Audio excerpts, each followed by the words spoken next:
if I'm going to try and be sustainable for one product, it's going to be deodorant because it's one that I use literally every single day. A few months ago, I started using Fussy deodorant.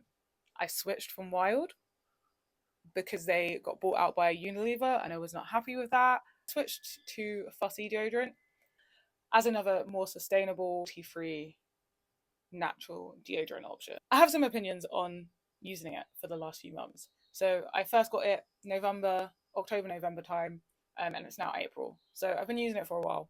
This is my second refill. This is what I have left. So I want to go over some of the pros and cons.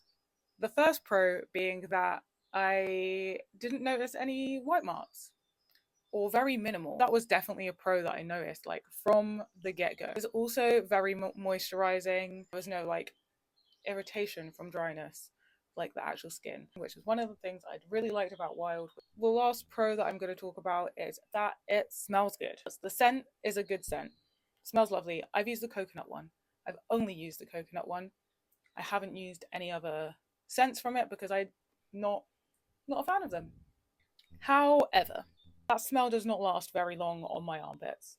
I found that by the time I got to my destination, I was already smelling 4 or 5 hours of a nice smell that I got out of this. Absolute maximum, like barely moving maximum, like not sweating much day maximum I would get out of this. Really disappointing because I've come from Wild and Wild would last me over 24 hours.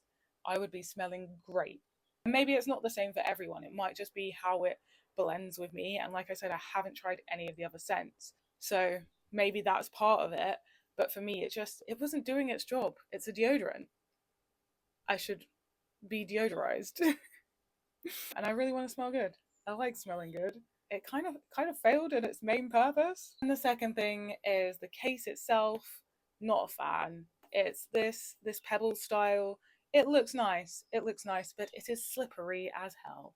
I am constantly dropping this thing and knocking it off my shelves. Fine if I was to chuck it in a gym bag where I don't need it to like stay up, but even then, even like just getting the lid off and it's slipping out of my hands all of the time. This is too much work. So that's been my experience. And I now have to go back to the drawing board to figure out a product to use. So if you do have any recommendations, I would love to hear it. If it wasn't for Wild getting bought out by Unilever, then I would have been with them forever.